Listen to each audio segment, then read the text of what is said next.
Hey y'all, welcome to my video. So in today's tutorial, I'm going to be showing you guys how to do a technique that you should never let this technique get away from you. If you don't know how to do anything else, you should definitely know how to do a simple basic sew-in, whether it's a side part or a middle part. This is a technique that you should never ever forget. Wigs are cool, laces are cool, melting the lace is cool, all that good stuff is cool, but baby, you need to know how to do a sew-in. So first things first, you're going to take out all of the hair that's going to be your leave out. Your leave out is the hair that's going to be covering the tracks, aka the wefts. And this is a technique that can literally make you $10,000 a month. And when I say 10,000, I'm just doing an average number, which I know you probably will not only charge $100, but if you did want to do a special and only charge $100, doing 5 heads a day, 5 days a week, times that by 4, that's $10,000 a month.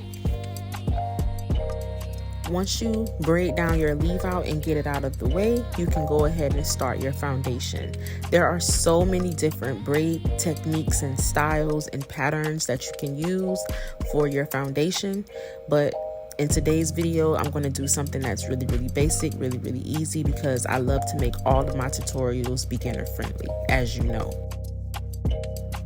One foundation style that is really popular is like the beehive look, the beehive braid down, but that's really complicated, especially for beginners. So I'm doing something that's really simple. You know, you just going straight down, pull the braid up and braid it back. If you guys want a fully detailed tutorial on how to do this exact braid down for a sew-in, I will do a full tutorial for you guys. Just let me know.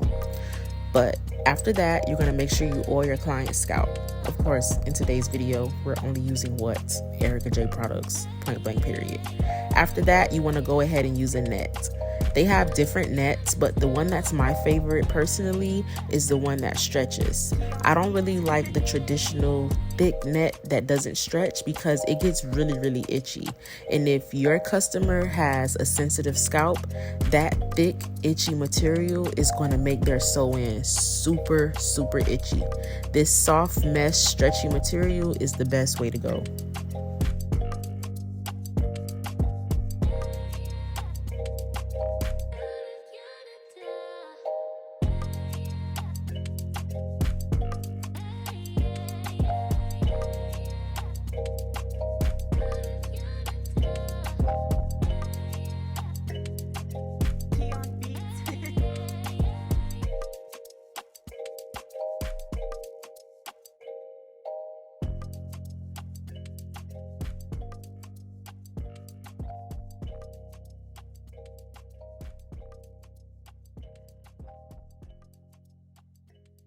I'm going to be using about 4 bundles, and this part right here is really important. Whenever you're starting or finishing a track, a weft, whatever you like to call it, you want to make sure you're always going through the weft with the needle and the thread. You want to do this about 2 to 3 times because you don't want them slipping. And when it starts to slip, it's basically like the whole sew-in is falling apart. You can go in and fix it, but honestly, trying to touch up a sew-in when the tracks are slipping and falling out of place is really hard, especially once the client's hair starts growing and the braids get looser from the scalp. It's really not an easy process. You want to make sure that you're putting the needle through the wefts 2 to 3 times anytime you're in the beginning or the end of a weft.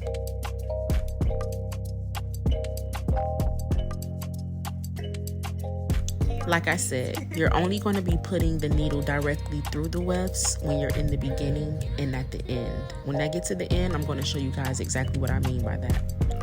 However, sewing the rest of the weft onto the braid, I'm not going directly through the wefts. I'm just going around it and through the braid.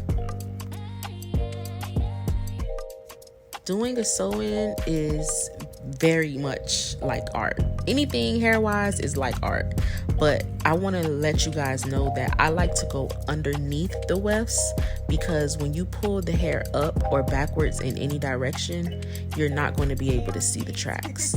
If you do If you put the needle on top of the wefts instead of going under, like you see me pushing the needle under her braid and then pulling it up, you're going to be able to see the wefts. And not only are you going to be able to see the wefts, but you're going to be able to see directly through the sew-in, and it's not going to be as flat as you think it is. Me personally, I've been doing this technique for years, and under has always given me the best results. You see how I pulled the hair up and you cannot see anything at all? That's why I like to go underneath and not over.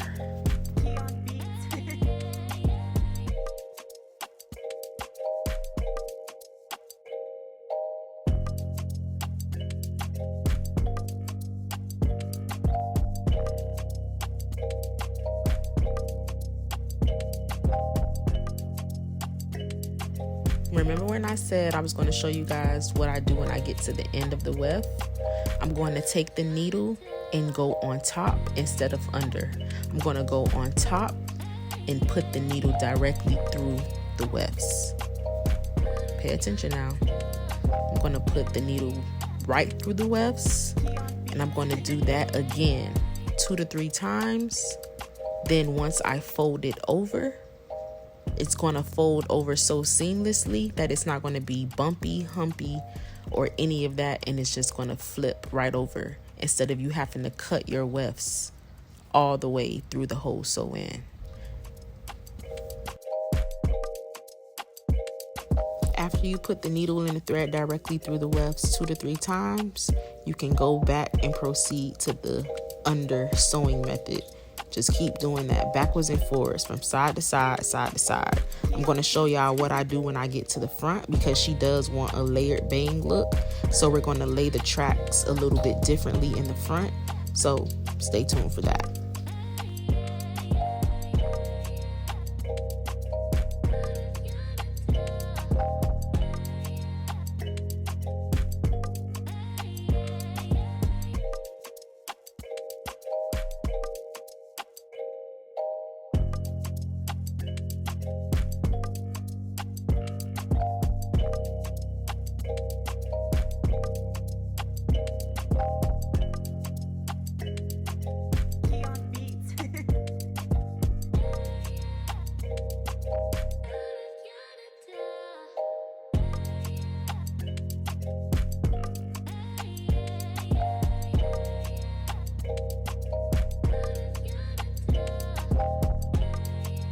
When the customer does want their hair to fall in their face, you're going to have to angle the tracks a certain kind of way.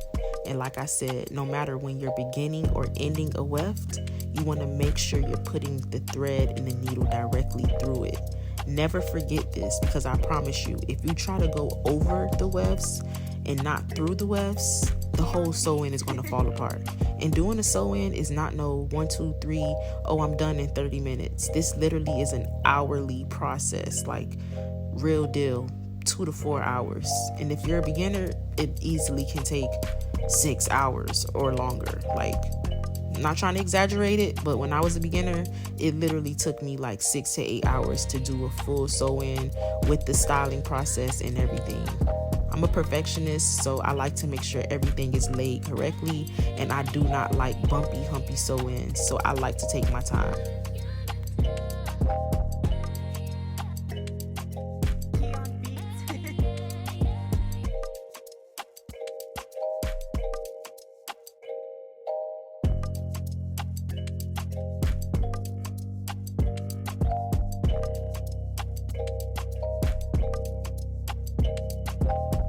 So for that layered bang look, you're going to have to lay the front tracks like this, going directly across. You see how it's already falling down in her face? That's exactly how you're going to have to lay them so that you get that layered bang look.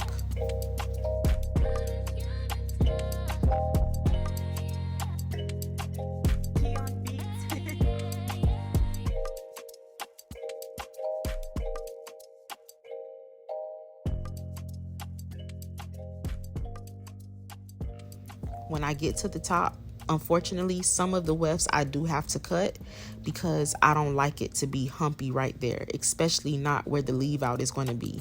it doesn't look appealing. So when you are at the top of the sew-in, feel free to flat iron the wefts to make them as flat as possible. And when I say flat iron the wefts, I literally mean before you start sewing them on, turn your flat iron on and put the wefts directly in the flat iron and just hold it, like squeeze the wefts for about 10 to 20 seconds, and they're going to be so flat. You're going to see a difference, I promise you. Whenever you're at the top of your sew-in, quick weave, anything dealing with wefts and tracks and extensions of this nature, you want to make sure you're making the wefts flat as possible, especially when you're at the top, because wefts can be thick. There are some wefts that are thicker than most, and you want to make sure you make them thin and flat. Sometimes, not trying to exaggerate, like I said, you have to go in with a razor and split the wefts in half, because sometimes these manufacturers be making these thick old wefts that just don't look good, whether it's a quick weave or a sew-in, especially not at the top. In the back, it's not so much of a problem because you're not really going to be seeing that. But at the top, you want the flattest install possible.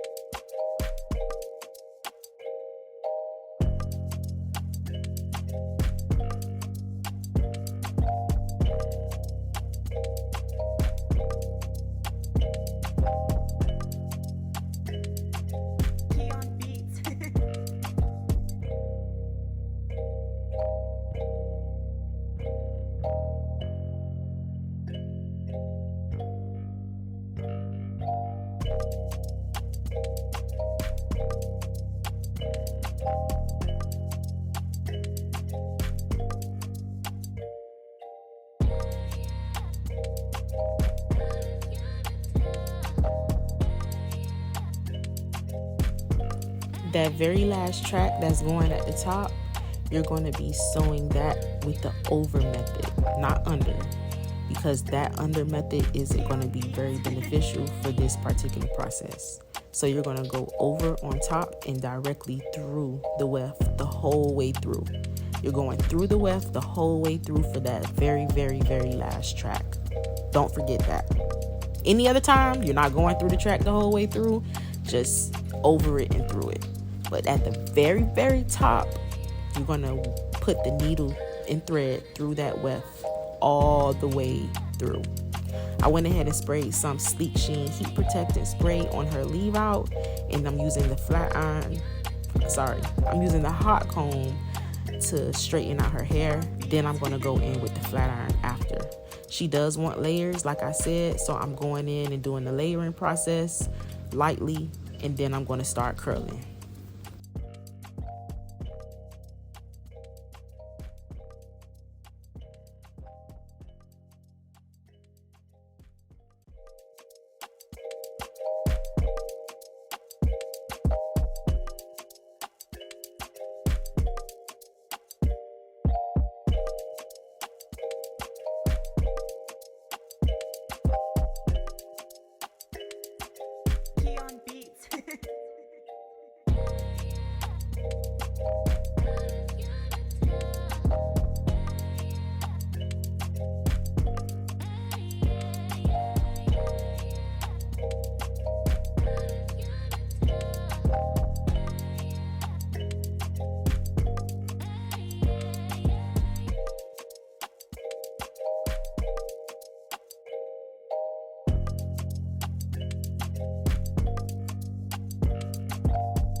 Once you get all of the tracks in the weft sewed in, styling is up to your preference or your client's preference. She wants those bouncy, super cute curls, so we're going in. Every time I curl her hair, I spray heat protectant spray and a little bit of holding spray. This is going to make the curls super bouncy, and they're going to last long without you having to go in and touch up your own curls at home.